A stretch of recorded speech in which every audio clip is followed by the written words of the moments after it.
सबसे पहले cost sheet का डेफिनेशन क्या है? कॉस्ट शीट का डेफिनेशन है कि ये एक स्टेटमेंट है जो कि हमें क्या दिखाता है? Various sub division of cost. भैया ये सब डिविजन ऑफ कॉस्ट क्या होता है? आइए ये भी देखते हैं सब डिविजन ऑफ कॉस्ट क्या है। देखिए किसी भी पर्टिकुलर गुड्स को जब हम बनाते हैं तो उसमें तीन मेजर खर्चे लगते हैं। तीन मेजर खर्चे क्या क्या है? एक मटेरियल का खर्चा होता है, एक लेबर होता है, और जो मटेरियल भी नहीं है लेबर भी नहीं है वो है हमारा एक्सपेंस। मटेरियल का खर्चा, लेबर का खर्चा, और जो ना तो मटेरियल है ना लेबर है वो किस कैटेगरी में चला जाएगा? वो एक्सपेंस के कैटेगरी में चला जाएगा। अब मैं अगर इस एसी के रिमोट की बात करूं तो ये जो इसके पूरे बॉडी है प्लास्टिक की, मटेरियल है, तो ये मटेरियल का खर्चा। किसी एक पर्टिकुलर लेबर ने इस रिमोट को असेंबल किया होगा तो उस लेबर को जो मैंने चार्ज पे किया वो किसको हेड में जाएगा? लेबर के कॉस्ट में जाएगा। और किसी एक डिजाइनर ने इस एसी के रिमोट को डिजाइन किया होगा तो डिजाइनर को जो हम फी पे कर रहे हैं वो ना तो मटेरियल है ना लेबर है। लेबर क्यों नहीं है? क्योंकि वो डिजाइनर एक थर्ड पार्टी है, वो हमारे कंपनी का आदमी नहीं है, वो एक थर्ड पार्टी है, उससे मैंने डिजाइन बनवाया, उसको मैंने पेमेंट की, तो ना तो मटेरियल है ना लेबर है, तो ये है एक्सपेंस। तो ये एक्सपेंस के कैटेगरी में चला जाएगा। समझ गए आप? अब या तो खर्चा डायरेक्ट होगा या इनडायरेक्ट होगा। डायरेक्ट खर्चों का मतलब वैसे खर्चे जो कि आप डायरेक्टली आइडेंटिफाई कर सकते हो कि हाँ ये तो इस प्रोडक्ट में इतना ही लगा होगा। जैसे इसकी जो प्लास्टिक की बॉडी है डायरेक्ट खर्चा है, इसमें जो बटन्स है डायरेक्ट मटेरियल है, जिस लेबर ने इसको असेंबल किया होगा उस लेबर को जो मैंने कॉस्ट पे किया होगा डायरेक्ट लेबर है, क्योंकि आइडेंटिफाई हो पा रहा है कि इसी पर्टिकुलर प्रोडक्ट पे लगा है। डिजाइनर, जिस डिजाइनर ने इस रिमोट के डिजाइन को बनाया उसको जो मैंने फी पे की वो भी इसी के कॉस्ट में आएगा। क्या पूरा फी इसी के कॉस्ट में डाल देंगे? नहीं। एक बार डिजाइन बन गया और उस डिजाइन से मैंने 1 लाख रिमोट्स मैन्युफैक्चर किए। सपोज करिए मैंने डिजाइनर को 1 लाख रुपीस की पेमेंट की और मैंने 1 लाख रिमोट मैन्युफैक्चर किए, तो हर रिमोट के हिस्से में कितना खर्चा आया? 1 रुपया आया, तो वो आइडेंटिफाई हो पा रहा है कि इस पर्टिकुलर रिमोट पे ही लगा है, तो वो भी डायरेक्ट एक्सपेंस है। तो जो खर्चा आइडेंटिफाई हो पाए प्रोडक्ट के साथ वो डायरेक्ट खर्चा, और जो आइडेंटिफाई नहीं हो पाए वो इनडायरेक्ट खर्चा। भैया इनडायरेक्ट खर्चों का एग्जांपल दीजिए। चलिए, ये रिमोट जिस भी फैक्ट्री में बना होगा उस फैक्ट्री में तो गार्ड भी होंगे। अब उन गार्ड्स को जो मैं पेमेंट कर रहा हूं, एसी रिमोट बनाने की एक फैक्ट्री है, उसमें बहुत सारे रिमोट्स बनते हैं। ये एक मॉडल है, इसका रिमोट अलग है, एक दूसरा मॉडल है उसका रिमोट अलग है, एक तीसरा मॉडल है उसका रिमोट अलग है, तो बहुत सारे अलग अलग टाइप के रिमोट्स बन रहे हैं। तो फैक्ट्री में जो गार्ड है, गार्ड को जो मैंने सैलरी दी, क्या मैं वो आइडेंटिफाई कर सकता हूं कि किस पर्टिकुलर रिमोट के लिए है? वो तो ओवरऑल सबके लिए है। तो जब किसी भी खर्चे को हम एक पर्टिकुलर प्रोडक्ट पे असाइन ना कर पाए वो होता है हमारा इनडायरेक्ट कॉस्ट, और इनडायरेक्ट कॉस्ट को हम कहते हैं ओवरहेड्स। क्लियर है? डायरेक्ट खर्चा क्या है, इनडायरेक्ट खर्चा क्या है? डायरेक्ट खर्चे वो खर्चे हैं जो कि आइडेंटिफाई हो पाए प्रोडक्ट के साथ, और इनडायरेक्ट खर्चे वो जो एक पर्टिकुलर प्रोडक्ट के साथ आइडेंटिफाई नहीं हो पाए, उनको हम कैटेगराइज कर देते हैं ओवरहेड्स में। अब ओवरहेड्स भी हमारे अलग अलग टाइप्स के होते हैं। जैसे एक है हमारा प्रोडक्शन ओवरहेड, एक है एडमिन ओवरहेड, और एक है हमारा selling and distribution overhead. Production overhead, जितने भी ओवरहेड्स, जितने भी इनडायरेक्ट खर्चे हैं जो कि प्रोडक्शन से रिलेटेड है, मींस जो फैक्ट्री में लग रहे हैं, वो कहां चले जाएंगे? प्रोडक्शन ओवरहेड में। फैक्ट्री में जो भी इनडायरेक्ट एक्सपेंस इनकर होगा वो कहां जाएगा? प्रोडक्शन ओवरहेड में। क्यों? क्योंकि फैक्ट्री में प्रोडक्शन होता है, तो प्रोडक्शन ओवरहेड, फैक्ट्री का जितना भी इनडायरेक्ट एक्सपेंस है वो चला गया प्रोडक्शन ओवरहेड में। अब बात करते हैं एडमिन ओवरहेड के बारे में। एडमिन ओवरहेड का मतलब वो सारे एक्सपेंडिचर जो कि ऑफिस में हो रहे हैं। जैसे ये रिमोट जो है ये सैमसंग का रिमोट है, तो सैमसंग की एक फैक्ट्री होगी जिसमें ये रिमोट बना, सैमसंग का एक अलग से एक ऑफिस भी होगा। अब फैक्ट्री में रिमोट बन रहा है, एसी बन रहा है, तो एक ऑफिस भी तो चाहिए जहां पर सेल्स एग्जीक्यूटिव वाले लोग होंगे जो कि इस एसी को बेचते होंगे। तो उस ऑफिस में जो भी खर्चा हो रहा है वो एडमिन रिलेटेड काम का है, तो वो कहां चला जाएगा? एडमिन ओवरहेड्स में। और जो भी खर्चे सेल्स और डिस्ट्रीब्यूशन से रिलेटेड है, इस पर्टिकुलर रिमोट को मैंने कस्टमर के पास डिलीवरी करवाया तो डिलीवरी चार्ज मेरे को देना पड़ा, तो वो डिस्ट्रीब्यूशन का पार्ट है, तो वो कहां जाएगा? डिस्ट्रीब्यूशन ओवरहेड्स में जाएगा। तो आइडेंटिफाई हो गया, 3 टाइप के खर्चे होते हैं, मटेरियल, लेबर, एक्सपेंस। अब इसमें भी कैटेगराइजेशन है, डायरेक्ट, इनडायरेक्ट। अगर प्रोडक्ट पे आइडेंटिफाई हो पा रहा है तो डायरेक्ट, नहीं आइडेंटिफाई हो पा रहा है तो इनडायरेक्ट। अब इनडायरेक्ट खर्चे को हम ओवरहेड्स कहते हैं। ओवरहेड्स के भी आगे कैटेगराइजेशन होती है। प्रोडक्शन ओवरहेड्स जो कि फैक्ट्री में लग रहा है, प्रोडक्शन में लग रहा है। एडमिन ओवरहेड्स जो कि ऑफिस में लग रहा है, और जो ओवरहेड्स सेल्स और डिस्ट्रीब्यूशन से रिलेटेड है वो चला जाता है सेलिंग एंड डिस्ट्रीब्यूशन के हेड में। क्लियर एकदम? कॉस्ट शीट में हमारे मेन सब डिविजन्स क्या क्या है? सबसे पहले हम फाइंड करते हैं प्राइम कॉस्ट, फिर फाइंड करते हैं फैक्ट्री कॉस्ट, इसे हम नेट फैक्ट्री कॉस्ट भी कहते हैं या फिर वर्क्स कॉस्ट भी कहते हैं। उसके बाद हम आइडेंटिफाई करते हैं कॉस्ट ऑफ प्रोडक्शन, फिर कॉस्ट ऑफ गुड्स सोल्ड, फिर कॉस्ट ऑफ सेल्स। ये पूरा हमारा सब डिवीजन का कैटेगराइजेशन है। अब अगर प्रॉपर फॉर्मेट की बात करूं तो सबसे पहले हम लेते हैं हमारा डायरेक्ट मटेरियल कंज्यूम्ड। क्या लेते हैं? Direct material consumed. Direct material consumed कैसे मिलता है? Opening stock of raw material लेंगे पहले, फिर उसमें परचेजेस ऐड करेंगे, जो भी फ्रेट हमने इनकर किया है उस पर्टिकुलर गुड्स को फैक्ट्री में बुलाने के लिए उसको भी ऐड करेंगे। कोई परचेज रिटर्न है माइनस करके हटा देंगे क्योंकि वो तो वापस चला गया। अगर क्लोजिंग स्टॉक है रॉ मटेरियल का तो माइनस कर देंगे। अब सपोज करिए कि आपके पास कोई रॉ मटेरियल आया, वो खराब क्वालिटी का था, खराब क्वालिटी का तो और वो रिफंडेबल भी नहीं है, रिफंड भी नहीं हो सकता है, लेकिन उसको बेच के आपने कुछ पैसे रियलाइज कर लिए, बेच के कुछ पैसे रियलाइज कर लिए, तो उन गुड्स को बेच के जो पैसे रियलाइज किए उसको भी मैं माइनस कर लूंगा। Sale of scrap of raw material, याद रखिएगा ये रॉ मटेरियल का स्क्रैप है जो मैं माइनस कर रहा हूं। वापस से डायरेक्ट मटेरियल कंज्यूम कैसे मिलेगा? Opening stock of raw material लेंगे, परचेजेस लेंगे, कोई भी फ्रेट लगेगा ऐड कर देंगे, परचेज रिटर्न हुआ माइनस कर देंगे, क्लोजिंग स्टॉक माइनस कर देंगे, और अगर कोई भी रॉ मटेरियल के स्क्रैप को बेच के रियलाइजेशन होगा तो उसको भी माइनस करेंगे। सेल ऑफ स्क्रैप और sale of scrap of raw material दोनों में डिफरेंस है। सेल ऑफ स्क्रैप होता है प्रोडक्शन के बाद, एक बार प्रोडक्शन कर लिया, कुछ खराब गुड्स बने उनको मैंने सेल किया तो वो अलग स्क्रैप है। अभी जो मैं स्क्रैप यहां पे माइनस कर रहा हूं वो रॉ मटेरियल का स्क्रैप है। मैंने रॉ मटेरियल मंगवाया, उसमें से कुछ रॉ मटेरियल खराब निकल गया, वो रिफंडेबल नहीं है, उसको मैंने क्या किया, बाजार में बेच दिया सस्ते दाम पे, तो वहां से जो मेरे को रिकवरी हुई मैं रॉ मटेरियल के दाम में से उसको माइनस कर लूंगा। क्लियर है? ये जो स्क्रैप में माइनस कर रहा हूं ये रॉ मटेरियल का स्क्रैप है। फिर डायरेक्ट लेबर ऐड करेंगे, डायरेक्ट एक्सपेंस ऐड करेंगे, तो हमें मिल जाएगा हमारा प्राइम कॉस्ट। प्राइम कॉस्ट क्यों कहते हैं इसे? क्योंकि देखिए कोई भी प्रोडक्ट को बनाने में 3 मेजर खर्चे लगते हैं, direct material, direct labour, direct expense, तो इन तीनों को जोड़ के ही मेजर पार्ट आ जाता है, इसीलिए इस कॉस्ट को हम कहते हैं प्राइम कॉस्ट। अब प्राइम कॉस्ट में हम क्या ऐड करेंगे? हमारे प्रोडक्शन ओवरहेड्स को ऐड करेंगे। प्रोडक्शन ओवरहेड्स को ऐड किया, उसके बाद हमें मिल जाएगा gross factory cost. Gross factory cost में opening work in progress add करेंगे, closing work in progress minus कर देंगे, तो हमें मिल जाएगा हमारा नेट फैक्ट्री कॉस्ट या फिर वर्क्स कॉस्ट। अब वर्क्स कॉस्ट के बाद हम ऐड करते हैं अपने एडमिन ओवरहेड्स प्रोडक्शन नेचर के। ये बात को एकदम ध्यान में रखिएगा, प्रोडक्शन नेचर के जितने भी एडमिन ओवरहेड्स हैं उनको हम यहां पर ऐड करेंगे। अगर एडमिन ओवरहेड्स आपका कुछ नहीं बोल रहा है क्वेश्चन में तो आपको एज्यूम करना है कि वो प्रोडक्शन नेचर का ही है। अगर क्वेश्चन में स्पेसिफाई कर दे कि मार्केटिंग नेचर का है तो उसका क्या ट्रीटमेंट होगा हम देखेंगे, लेकिन अगर कुछ भी नहीं बोला है तो इसका मतलब वो प्रोडक्शन नेचर का है और उसको कब ऐड करना है? उसको ऐड करना है आपको फैक्ट्री कॉस्ट के बाद। फैक्ट्री कॉस्ट के बाद हम ऐड करेंगे एडमिन ओवरहेड जो कि हमारे प्रोडक्शन रिलेटेड होंगे। फिर देखिए लेस किया हमने recovery from sale of scrap.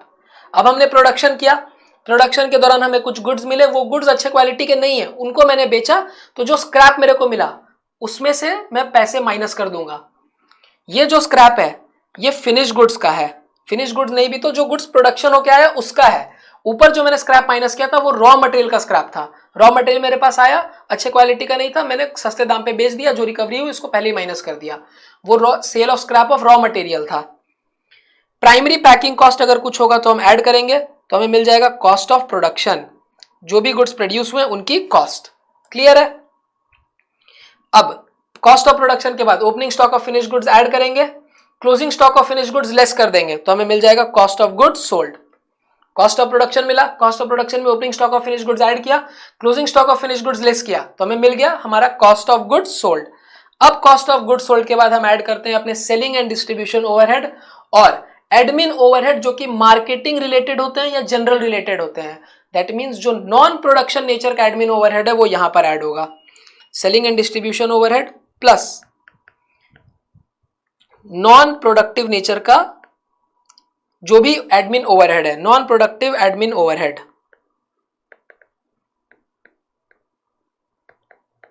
फिर हमें मिल जाएगा हमारा cost of sales. Cost of sales में हम प्रॉफिट ऐड करेंगे तो हमें मिल जाएगा सेल्स। चलिए वापस से ना पूरा फॉर्मेट एक बार दोहराते हैं। सबसे पहले क्या लेना है? Direct material consume. Direct material consume कैसे मिलेगा? Opening stock of raw material को लेंगे पहले, परचेजेस उसमें ऐड करेंगे, उसमें फ्रेट अगर कुछ हमने दिया है ऐड करेंगे, कोई भी परचेज रिटर्न हुआ है माइनस कर देंगे, recovery from sale of scrap of raw material अगर हुई है माइनस कर देंगे, क्लोजिंग स्टॉक है माइनस कर देंगे, तो हमें मिल जाएगा डायरेक्ट मटेरियल कंज्यूम्ड। अब डायरेक्ट मटेरियल कंज्यूम में डायरेक्ट लेबर ऐड करेंगे, डायरेक्ट एक्सपेंस ऐड करेंगे, तो हमें मिल जाएगा प्राइम कॉस्ट। प्राइम कॉस्ट के बाद हम क्या ऐड करते हैं, प्रोडक्शन ओवरहेड या फिर फैक्ट्री ओवरहेड्स। एक बार हमने फैक्ट्री ओवरहेड्स को ऐड किया तो हमें मिल गया ग्रॉस फैक्ट्री कॉस्ट। अब ग्रॉस फैक्ट्री कॉस्ट में opening stock of WIP add करेंगे, closing stock of WIP less कर देंगे, तो हमें मिल जाएगा हमारा नेट फैक्ट्री कॉस्ट या फिर वर्क्स कॉस्ट। अब इसके बाद हम कुछ कुछ खर्चे ऐड करेंगे, जैसे कि quality control cost, research and development cost, admin overhead जो कि प्रोडक्शन रिलेटेड है उनको, प्राइमरी पैकेजिंग कॉस्ट अगर कुछ है तो उसको ऐड करेंगे, सेल ऑफ स्क्रैप अगर कुछ हुआ है उसको माइनस करेंगे। ऊपर में हमने sale of scrap of raw material को माइनस किया था, यहां पे हम अलग सेल ऑफ स्क्रैप माइनस कर रहे हैं जो कि फिनिश गुड्स के द्वारा हमें मिल रही है, तो हमें मिल जाएगा हमारा कॉस्ट ऑफ प्रोडक्शन। अब कॉस्ट ऑफ प्रोडक्शन में opening stock of finish goods add करेंगे, closing stock of finish goods minus कर देंगे, तो हमें मिल जाएगा कॉस्ट ऑफ गुड्स सोल्ड। अब कॉस्ट ऑफ गुड्स सोल्ड में हम क्या ऐड करेंगे, हमारे जो भी एडमिन ओवरहेड मार्केटिंग रिलेटेड या फिर सेल्स रिलेटेड या जनरल नेचर के हैं उनको, सेलिंग एंड डिस्ट्रीब्यूशन ओवरहेड को, तो हमें मिल जाएगा कॉस्ट ऑफ सेल्स। अब कॉस्ट ऑफ सेल्स में प्रॉफिट ऐड करेंगे तो हमें फाइनली हमारा सेल्स मिल जाएगा। पूरा फॉर्मेट क्लियर है? मैंने बताया एडमिन ओवरहेड दो तरीके का होता है, एक होता है प्रोडक्शन रिलेटेड, एक होता है नॉन प्रोडक्शन रिलेटेड। तो जो प्रोडक्शन रिलेटेड है वो हम कहां पर ऐड करते हैं, जब हमने हमारा नेट फैक्ट्री कॉस्ट निकाल लिया उसके बाद हम ऐड करेंगे हमारे एडमिन ओवरहेड्स प्रोडक्शन रिलेटेड। अगर प्रोडक्शन रिलेटेड नहीं है तो हम कब ऐड करते हैं, पहले हम निकालते हैं हमारा कॉस्ट ऑफ गुड्स सोल्ड और फिर उसमें उसके बाद ऐड करते हैं सेलिंग एंड डिस्ट्रीब्यूशन ओवरहेड और एडमिन ओवरहेड जो कि जनरल या फिर मार्केटिंग नेचर के हैं। तो प्रोडक्शन रिलेटेड है तो वो कॉस्ट ऑफ प्रोडक्शन का पार्ट बनेगा, और अगर मार्केटिंग या फिर जनरल नेचर का है तो वो कॉस्ट ऑफ सेल्स का पार्ट बनेगा। क्लियर है? अगर क्वेश्चन साइलेंट है तो क्या करना है, बताया मैंने, प्रोडक्शन नेचर का एज्यूम करना है और नोट भी दे देना है एग्जाम में, क्या I am assuming admin overheads to be a part of production nature. क्या क्या आइटम्स है जो कि कॉस्ट शीट का पार्ट नहीं बनते हैं, सबसे पहले गुडविल, प्रिलिमिनरी एक्सपेंसेस, ये सब जो भी एक्सपेंडिचर है ये फाइनेंशियल नेचर के हैं, कॉस्ट शीट में इनका कोई रोल नहीं है। कॉस्ट शीट में सिर्फ जो कॉस्ट से रिलेटेड होता है वो आता है, ये तो फाइनेंशियल नेचर के, ये नहीं आएंगे। कोई भी प्रोविजन है अगर डाउटफुल डेट का या फिर इनकम टैक्स का, उसको भी नहीं लेना है, अगेन फाइनेंशियल नेचर का है। लेकिन प्रोविजन फॉर डेप्रिसिएशन इंक्लूड करेंगे, क्यों, क्योंकि डेप्रिसिएशन तो चाहे कॉस्ट हो चाहे फाइनेंशियल अकाउंट्स हो, दोनों ही केस में होता है, तो डेप्रिसिएशन के प्रोविजन को इंक्लूड करना है। कोई भी फाइनेंशियल इनकम या एक्सपेंडिचर नहीं आएगा। फाइनेंशियल इनकम का मतलब मैंने किसी को प्रॉपर्टी रेंट पे दी थी उससे मेरे को इनकम आ गया, नहीं आएगा। शेयर्स का डिविडेंड मिला, नहीं आएगा। एक्सपेंडिचर हुआ जैसे कि मैंने कोई मशीनरी को सेल किया लॉस में, एक्सपेंडिचर है, नहीं आएगा। डिस्काउंट अलाउड, कैश डिस्काउंट, ये सब कुछ नहीं आना है। Bad debt, dividend paid, interest expense, share transfer fees received, ये सब क्या है, एक्सपेंडिचर है फाइनेंशियल नेचर का, नहीं आएगा। और इनकम क्या क्या हो सकता है, इंटरेस्ट रिसीव्ड, मैंने किसी को ब्याज पे पैसे दिए थे उसने मेरे को इंटरेस्ट दिया, नहीं आएगा। डिविडेंड रिसीव्ड, शेयर खरीदा था, शेयर का डिविडेंड आया, कॉस्ट शीट में नहीं आएगा। डिस्काउंट रिसीव्ड, नहीं आएगा। रेंट रिसीव्ड, नहीं आएगा। कोई भी अबनॉर्मल गेन हो, लॉस हो, नहीं आएगा, वो कहां चला जाएगा, कॉस्टिंग पीएल में चला जाएगा। अब कुछ कुछ डिस्प्यूटेड आइटम्स हैं कि ये कहां पर जाएगा, जैसे कि सबसे पहले ऑडिट फीस। ऑडिट फीस को क्या करना है, ले लीजिए, कहां पर जाएगा, एडमिन ओवरहेड में जाएगा, और जो कि जनरल नेचर का है। क्यों, क्योंकि देखिए एडमिन ओवरहेड दो तरीके का था, एक प्रोडक्शन नेचर, एक जनरल नेचर। तो ऑडिट फी जो है क्या वो प्रोडक्शन से रिलेटेड है किसी भी एंगल से, नहीं, वो जनरल नेचर का है, इसीलिए एडमिन ओवरहेड्स जनरल में चला जाएगा वो। Assuming general admin overhead. फिर है स्टैट्यूटरी ऑडिट फी, अगेन स्टैट ऑडिट जो हम करवाते हैं उसकी भी फी है, जनरल नेचर का एडमिन ओवरहेड एज्यूम करना है। बैड डेट, अभी मैंने बताया बैड डेट को इग्नोर करेंगे, नहीं लेंगे कॉस्ट शीट में। इंटरेस्ट एक्सपेंडिचर नहीं लेना है, फाइनेंशियल नेचर का आइटम है। नोशनल रेंट, नोशनल रेंट का मतलब क्या होता है, सपोज करिए कि मेरी फैक्ट्री है, जिस फैक्ट्री में गुड्स प्रोड्यूस हो रहे हैं वो मेरी ही है, अगर उसमें मैं प्रोडक्शन नहीं करता तो मैं उसको भाड़े पे दे देता, या अगर मेरी फैक्ट्री नहीं होती तो मेरे को किसी से भाड़े पे लेना पड़ता। अगर मैं भाड़े पे लेता तो मेरे को उसको कुछ रेंट पे करना पड़ता, अभी वो रेंट नहीं पे कर रहा हूं, क्यों, क्योंकि फैक्ट्री खुद की मेरी है। तो क्या वो मेरे कॉस्ट का पार्ट बनेगा, हाँ बनेगा। क्यों, क्योंकि अगर मेरी खुद की फैक्ट्री नहीं होती तब तो मैं किसी के फैक्ट्री पे काम करता, उसको रेंट देता, या ये फैक्ट्री पे अगर मैं प्रोडक्शन नहीं करता तो इससे मैं रेंट से पैसे तो कमा सकता था, वो अब नहीं कमा पा रहा हूं, तो ये हमारे कॉस्ट का पार्ट बनेगा। इंक्लूडेड कहां पर जाएगा ये? फैक्ट्री ओवरहेड में। क्यों? क्योंकि फैक्ट्री का रेंट है, फैक्ट्री का रेंट है तो फैक्ट्री ओवरहेड में ही जाएगा। अब कुछ कुछ एक्सपेंस है, जैसे फैक्ट्री में अगर रिपेयर करवाया कहां पर जाएगा ये? फैक्ट्री, नाम में ही फैक्ट्री है तो factory overhead. Factory wages, factory में हमेशा डायरेक्ट लेबर काम करते हैं, जनरली फैक्ट्री में डायरेक्ट लेबर ही काम करते हैं। तो अगर हमने फैक्ट्री में किसी को वेजेस दिया है, देखिए गार्ड का एग्जांपल दिया था मैंने, याद है आप लोगों को? गार्ड का एग्जांपल जो मैंने दिया था, गार्ड को क्या हम वेजेस पे करते हैं? वेजेस और सैलरी में क्या डिफरेंस है? वेजेस जनरली हम डे टू डे बेसिस पे देते हैं, सैलरी महीने के एंड पे देते हैं। तो गार्ड वेजेस पे काम करता है या सैलरी पे काम करता है? सैलरी पे। तो फैक्ट्री में अगर मैंने वेजेस दिए तो वो किनको दिया होगा? मजदूर को दिया होगा। मजदूर हमेशा क्या होता है? प्रोडक्ट पे डायरेक्टली काम करता है। तो जो फैक्ट्री वेजेस है वो कहां पर जाएगा? डायरेक्ट वेजेस में। वो फैक्ट्री ओवरहेड का पार्ट नहीं बनेगा। बट वही अगर फैक्ट्री में अगर हमने किसी गार्ड को सैलरी दी होती तो वो कहां चला जाता? वो फैक्ट्री ओवरहेड में जाता। प्रॉपर्टी टैक्स, एज्यूम फैक्ट्री, अगर फैक्ट्री का प्रॉपर्टी टैक्स है तो कहां जाएगा? फैक्ट्री ओवरहेड्स में जाएगा।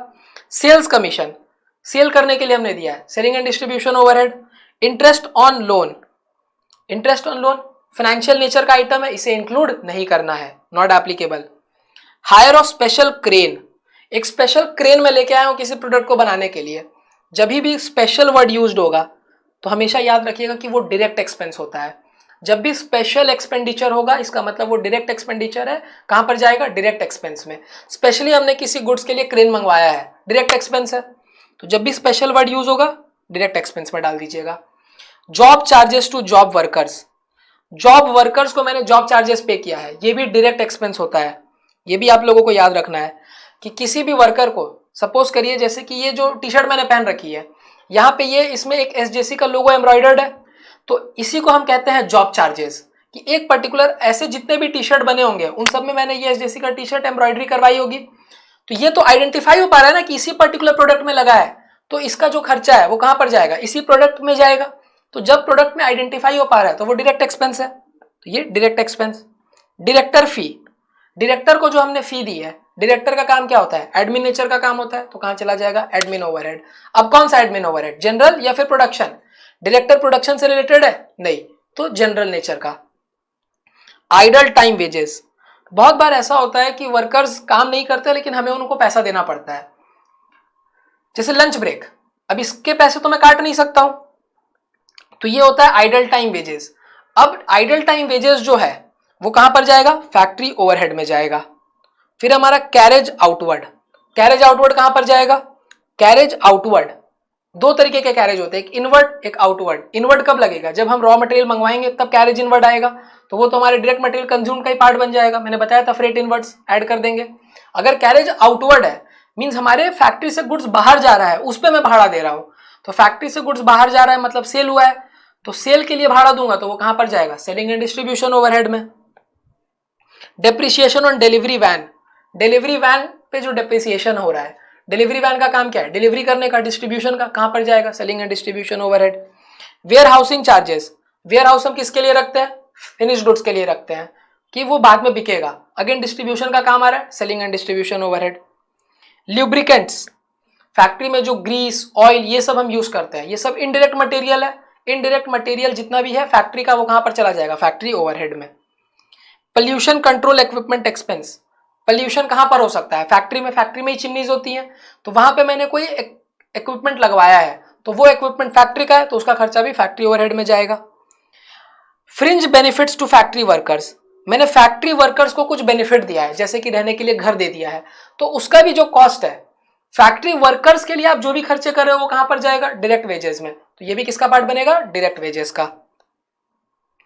डिविडेंड, अगर डिविडेंड हमें मिला है या हमने दिया है, अगेन फाइनेंशियल नेचर का है, नहीं आएगा। इनकम टैक्स फाइनेंशियल नेचर है, नहीं आएगा। Donation to political party financial nature है, नहीं आएगा। सैलरी टू प्रोडक्शन डायरेक्टर और प्रोडक्शन कंट्रोलर, सैलरी जब भी पे करेंगे तो वो कैसा खर्चा है? ओवरहेड का पार्ट है। अब ये जो सैलरी हमने दी है किसको दी है? प्रोडक्शन डायरेक्टर को दी है या प्रोडक्शन कंट्रोलर को दी है? मींस प्रोडक्शन नेचर का है, तो admin overhead production nature. Salary to managing director, MD को हमने सैलरी दी है, सैलरी है मतलब इनडायरेक्ट खर्चा है। अब एमडी का काम क्या प्रोडक्शन से रिलेटेड है? नहीं, तो एडमिन ओवरहेड जनरल नेचर का। रॉयल्टी ऑन प्रोडक्शन, या पढ़ोगे डायरेक्ट एक्सपेंस वाले चैप्टर में, जब भी हम रॉयल्टी देंगे तो वो हमेशा डायरेक्ट एक्सपेंस होता है, तो direct expense. Material storage charges या फिर मटेरियल हैंडलिंग चार्जेस, मटेरियल को फैक्ट्री में लाने का जो खर्चा है, मटेरियल को अच्छे से रखने का जो खर्चा है, मटेरियल कहाँ जाएगा, फैक्ट्री में जाएगा, तो फैक्ट्री ओवरहेड का पार्ट है। क्लियर? तो ये सारे हमारी बेसिक बातें हो गई। कंसेप्ट इतना ही है, जितना भी मैंने आपको बताया कंसेप्ट इतना ही है। फॉर्मेट आप लोगों को बता ही दिया, फॉर्मेट में बस अब क्वेश्चन सॉल्व करना है, इतना ही था इस चैप्टर में। कंसेप्ट तो बस इतना ही है। आइए, जैसे सबसे पहला क्वेश्चन हमारा, the following figures were extracted from the trial balance of a company as on 31 December 2016। ये आपको opening raw material, opening work in progress, opening finish goods given है। ऑफिस अप्लायंसेस, ये क्यों गिवन है? पक्का इस ऑफिस अप्लायंस में हम डेप्रिसिएशन शायद चार्ज कर रहे होंगे, plant and machinery again depreciation charge कर रहे होंगे। तो ऑफिस एक्सपेंसेस, ऑफिस अप्लायंसेस पे जो भी डेप्रिसिएशन आएगा वो किस नेचर का होगा?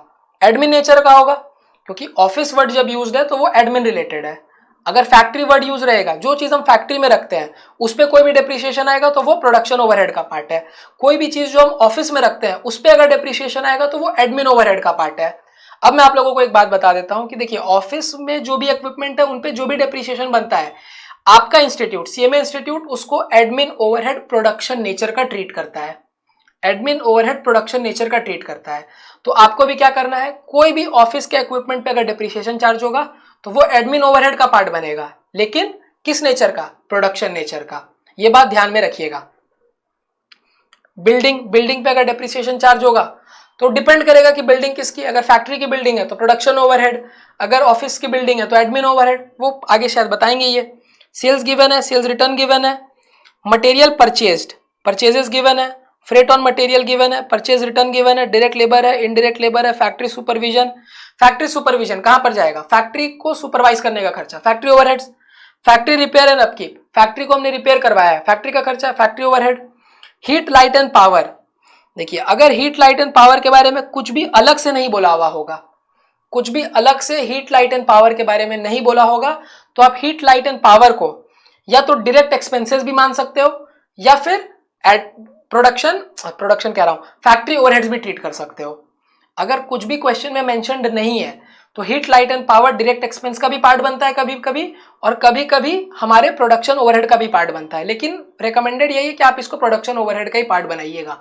अगर कुछ भी क्वेश्चन में नहीं बोला हीट लाइट एंड पावर को आप फैक्ट्री ओवरहेड्स में डाल दीजिएगा, क्योंकि generally heat light and power factory में ही लगता है, तो फैक्ट्री ओवरहेड्स इसका सबसे बेस्ट ट्रीटमेंट है। लेकिन अगर आपने इसको डायरेक्ट एक्सपेंस में भी दिखाया है तब भी शायद गलत ना हो, क्योंकि बहुत बार ऐसा भी ट्रीटमेंट होता है कि डायरेक्ट एक्सपेंस में इंक्लूड कर लेते हैं। रेट्स एंड टैक्सेस किसका है? डिपेंड करेगा, फैक्ट्री का है तो फैक्ट्री ओवरहेड, ऑफिस का है तो office overhead. Miscellaneous factory expense नाम में ही है तो factory overhead.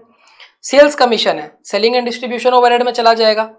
Sales travelling, sales से रिलेटेड जो भी खर्चा है सब सेलिंग एंड डिस्ट्रीब्यूशन ओवरहेड में जाएगा।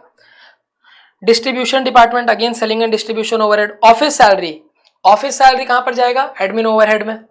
इंटरेस्ट ऑन बोरोड फंड्स, मैंने बोरो किए हैं फंड्स, उस पर इंटरेस्ट मिला है या इंटरेस्ट दिया है, पता नहीं क्या है। अच्छा, डेबिट है मतलब मैंने दिया है, तो अगर मैंने दिया है इसका मतलब क्या करना है? ये नॉन फाइनेंशियल नेचर का आइटम है, इसे हम इंक्लूड नहीं करेंगे, not applicable. Closing inventory given है तीनों की, फिनिश स्टॉक की, रॉ मटेरियल की, वर्क इन प्रोग्रेस तीनों की। अक्रूड एक्सपेंसेस मतलब ये खर्च हो गए लेकिन हमने दिए नहीं। डायरेक्ट लेबर को 8000 और देना है, इनडायरेक्ट लेबर को 1200 और देना है, इंटरेस्ट का 2000 और देना है, तो इंटरेस्ट से हमें कोई मतलब ही नहीं है। Depreciation should be provided as 5% on office appliances, 5% office appliances पर डेप्रिसिएशन होगा, मशीनरी पे 10% होगा और बिल्डिंग पे 4% होगा। Heat light and power are to be distributed in the ratio of 8:1:1 among factory, office and distribution. अच्छा, यहाँ पे बता दिया है कि हीट लाइट एंड पावर को 8:1:1 में फैक्ट्री, ऑफिस और डिस्ट्रीब्यूशन में देना है। तो जो भी फैक्ट्री में जाएगा वो प्रोडक्शन ओवरहेड, जो ऑफिस में जाएगा वो एडमिन ओवरहेड, और जो डिस्ट्रीब्यूशन का पार्ट है वो selling and distribution overhead. Clear? Rate and tax apply to 2/3 of factory, 2/3 factory का है, 1/3 ऑफिस का है, तो जो ऑफिस का है वो एडमिन ओवरहेड। आपका इंस्टीट्यूट जनरली सारे एडमिन ओवरहेड को प्रोडक्शन नेचर ट्रीट करता है, सारे एडमिन ओवरहेड को प्रोडक्शन नेचर ट्रीट करता है। तो आपको भी क्या करना है, अगर क्वेश्चन में कुछ नहीं मेंशन्ड है तो जितना भी ऑफिस का खर्चा है सब एडमिन ओवरहेड प्रोडक्शन नेचर का मानना है। क्वेश्चन में कुछ नहीं बोला है तो जितना भी एडमिन ओवरहेड है सबको क्या करना है, प्रोडक्शन नेचर का मानना है। क्लियर है? 2/3 फैक्ट्री का है तो ये फैक्ट्री ओवरहेड में जाएगा। Depreciation on building is to be distributed in the ratio 8:1:1 among factory, office and distribution. Clear है? चलिए सोल्यूशन देखते हैं। सबसे पहले क्या लिखेंगे, direct material consume. Direct material consume कैसे मिलेगा, opening stock of raw material plus purchases plus freight. Opening stock of raw material में हमारे पास क्या है, opening stock of raw material में है 1,40,000, तो 1,40,000 लिखा। परचेज हमने कितने का किया है, परचेज हमने किया है 3,20,000 का, ऐड करेंगे। फ्रेट इनवर्ड है भैया, बिल्कुल फ्रेट इनवर्ड है। फ्रेट ऑन मटेरियल 16,000 है, ऐड करेंगे। परचेज रिटर्न है, परचेज रिटर्न भी है 4,800 माइनस कर देंगे। Closing stock of raw material, closing stock of raw material given है 1,80,000, माइनस कर दीजिए। कितना आएगा ये, 1,40,000 प्लस 3,20,000 प्लस 16,000 माइनस 4,800 माइनस 1,80,000, 2,91,200। तो ये मिल गया डायरेक्ट मटेरियल कंज्यूम्ड, इजी। अब डायरेक्ट लेबर में आपको गिवन है डायरेक्ट लेबर 1,60,000, ये तो गिवन है, और साथ में नीचे में ये भी गिवन है कि 8,000 रुपए का अभी देना बाकी है। तो कुल मिलाकर डायरेक्ट लेबर के पीछे क्या खर्च हुआ, 1,60,000 प्लस 8,000, 1,68,000 ऐड किया। डायरेक्ट एक्सपेंस कुछ भी क्वेश्चन में गिवन नहीं था, तो डायरेक्ट मटेरियल डायरेक्ट लेबर को ऐड किए, प्राइम कॉस्ट मिल गया। अब प्राइम कॉस्ट के बाद क्या ऐड करते हैं, जितने भी फैक्ट्री ओवरहेड्स या प्रोडक्शन ओवरहेड्स है उनको। तो फैक्ट्री ओवरहेड्स में सबसे पहले क्या आएगा, प्लांट एंड मशीनरी पे डेप्रिसिएशन। प्लांट एंड मशीनरी पे डेप्रिसिएशन, प्लांट एंड मशीनरी कहाँ होती है, फैक्ट्री में, तो प्लांट एंड मशीनरी पे जो भी डेप्रिसिएशन है वो फैक्ट्री ओवरहेड्स का पार्ट बनेगा।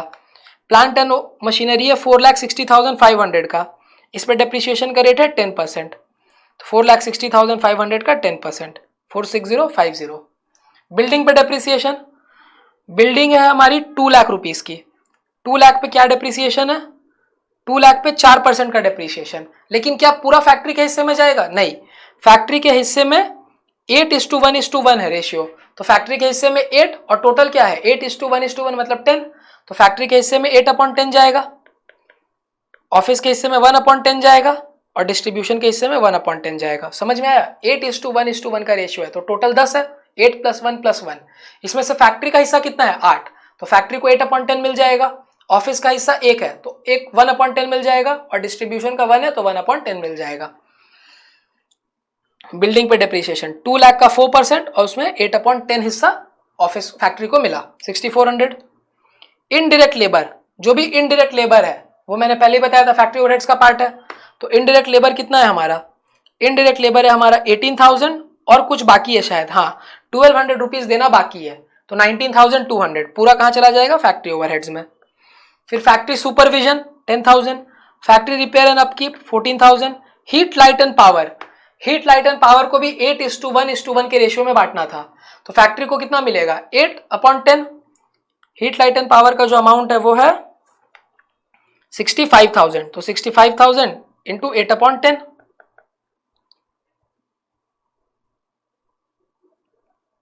52,000।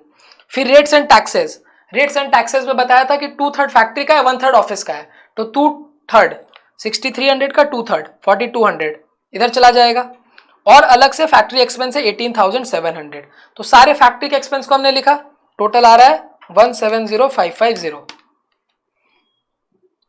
अब 4,59200 प्लस 170,550 यह आएगा 6,29,750। प्रोडक्शन ओवरहेड ऐड किया, हमें मिल गया gross factory cost. Gross factory cost में opening work in progress add, closing work in progress less. Opening work in progress है 2 लाख का ऐड किया, क्लोजिंग वर्क इन प्रोग्रेस है 1,92,000 का माइनस कर दिया, तो मेरे को मिल गया नेट फैक्ट्री कॉस्ट या फिर वर्क्स कॉस्ट भी इसे कहते हैं। अब इसके बाद क्या ऐड करेंगे, एडमिन ओवरहेड्स। और आपका इंस्टीट्यूट क्या करता है, जितने भी एडमिन ओवरहेड्स है सबको प्रोडक्शन नेचर का ट्रीट करता है unless otherwise mentioned in the question. अगर क्वेश्चन में बता देगा, बहुत बार ऐसा होता है कि क्वेश्चन में लिखा हुआ रहता है कि एडमिन ओवरहेड 60% जो है वो प्रोडक्शन नेचर का है, तो 60% ही प्रोडक्शन नेचर का है, 40% फिर मार्केटिंग नेचर का हो जाता है, तो वो आपको अकॉर्डिंगली वैसे करना है। अब एडमिन ओवरहेड्स में सबसे पहले depreciation on office appliances. Office appliances office में होते हैं, एडमिन का खर्चा है तो एडमिन ओवरहेड का पार्ट बनेगा 17,400 इंटू 5%, 870। बिल्डिंग पे डेप्रिसिएशन 2 लाख का 4%, और इसके हिस्से कितना आएगा ऑफिस के हिस्से 1/10, 800। हीट लाइट एंड पावर 65,000 का था, ऑफिस के हिस्से 1/10 आया 6500। रेट्स एंड टैक्सेस 2/3 फैक्ट्री में गया, 1/3 इधर आ गया। Office salaries 8600। तो सारे एडमिन ओवरहेड को ऐड किया हमने, हमें मिल गया हमारा कॉस्ट ऑफ प्रोडक्शन। अब कॉस्ट ऑफ प्रोडक्शन में ओपनिंग फिनिश गुड्स ऐड करेंगे, क्लोजिंग फिनिश गुड्स माइनस कर देंगे। ओपनिंग फिनिश गुड्स है 80,000, क्लोजिंग फिनिश गुड्स है 1,15,000, माइनस किया तो मिल गया कॉस्ट ऑफ गुड्स सोल्ड। अब कॉस्ट ऑफ गुड्स सोल्ड के बाद हम क्या करते हैं, हमारे एडमिन ओवरहेड जो कि सेल्स रिलेटेड होते हैं उनको ऐड करते हैं, और selling and distribution overhead add करते हैं। तो इस क्वेश्चन में कुछ भी मेंशन नहीं था मार्केटिंग या फिर सेल्स रिलेटेड वाले एडमिन ओवरहेड के बारे में, तो कुछ नहीं जाएगा। सेलिंग एंड डिस्ट्रीब्यूशन ओवरहेड का खर्चा ऐड कर दीजिए। सेलिंग एंड डिस्ट्रीब्यूशन ओवरहेड में क्या है, बिल्डिंग पे डेप्रिसिएशन 2 लाख का 4%, 1/10। हीट लाइट एंड पावर यहाँ पे भी 1/10, तो 65,000 into 1/10। Sales commission, sales travelling, sales promotion, distribution, department salaries and wages, जो भी अमाउंट होगा लिखेंगे। कुल मिलाकर सब आ रहा है 92,400। तो ये हमें मिल गया कॉस्ट ऑफ सेल्स। अब सेल्स की अमाउंट हमें गिवन थी ऑलरेडी। देखिए ये जो सेल्स है कितना है, सेल्स है 7,68,000, लेकिन इसमें सेल्स रिटर्न भी है, तो हमेशा हमें नेट सेल्स लेना है, मतलब नेट ऑफ रिटर्न। तो 768 में से 14,000 माइनस करिए, कुल मिलाकर हमने सेल किया 7,54,000 का, तो वही लेंगे 7,54,000। अब जो बैलेंसिंग फिगर है, गुड्स बनाने में जो गुड्स हमने बेचे उसकी कॉस्ट थी 7,14,020, सेल करके मिला है 7,54,000, तो जो डिफरेंस है वो प्रॉफिट है, तो ये डिफरेंस है। क्लियर एकदम। इंटरेस्ट ऑन बोरोड फंड्स नहीं आएगा, क्यों, क्योंकि वो फाइनेंशियल नेचर का आइटम है।